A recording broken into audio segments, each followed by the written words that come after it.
Jean, chapitre 10. En vérité, je vous le dis, celui qui n'entre pas dans l'enclos des brebis par la porte, mais s'y introduit par un autre endroit est un voleur et un brigand. Mais celui qui entre par la porte est le berger des brebis. Le gardien lui ouvre et les brebis écoutent sa voix.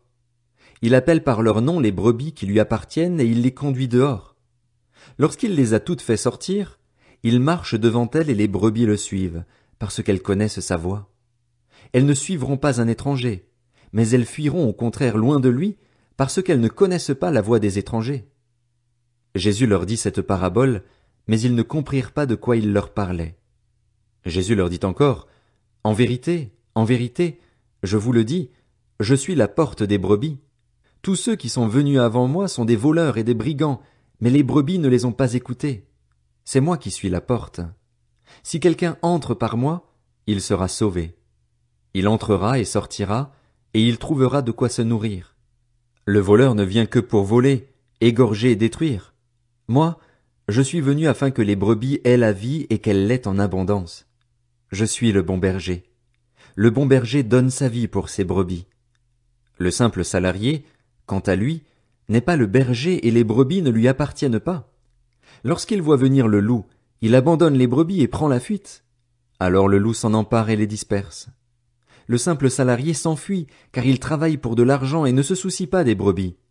Moi, je suis le bon berger. Je connais mes brebis et elles me connaissent, tout comme le Père me connaît et comme je connais le Père. Je donne ma vie pour mes brebis.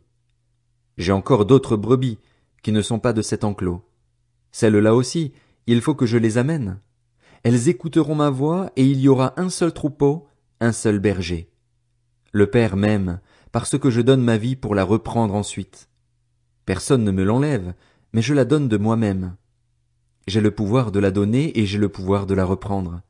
Tel est l'ordre que j'ai reçu de mon Père. Ces paroles provoquèrent de nouveau une division parmi les Juifs. Beaucoup d'entre eux disaient, « Il a un démon, il est fou, pourquoi l'écoutez-vous » D'autres disaient, « Ce ne sont pas les paroles d'un démoniaque. Un démon peut-il ouvrir les yeux des aveugles ?» On célébrait alors à Jérusalem la fête de la dédicace. C'était l'hiver. Jésus marchait dans le temple, sous le portique de Salomon. Les Juifs l'entourèrent et lui dirent, « Jusqu'à quand nous laisseras-tu dans l'incertitude? Si tu es le Messie, dis-le-nous franchement. » Jésus leur répondit, « Je vous l'ai dit et vous ne croyez pas.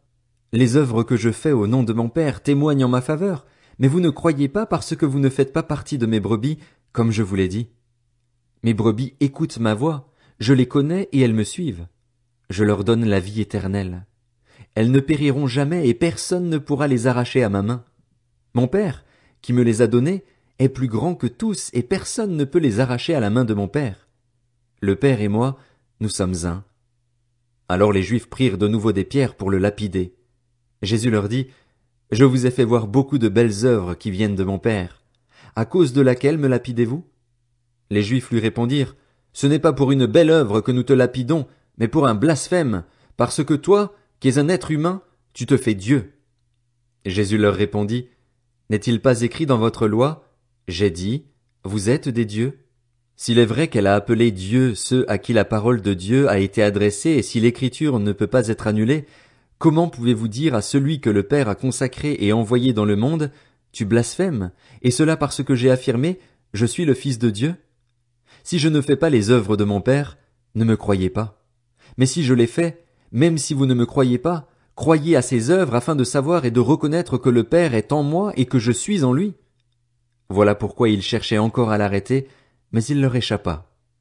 Jésus retourna de l'autre côté du Jourdain, à l'endroit où Jean avait d'abord baptisé, et il y resta.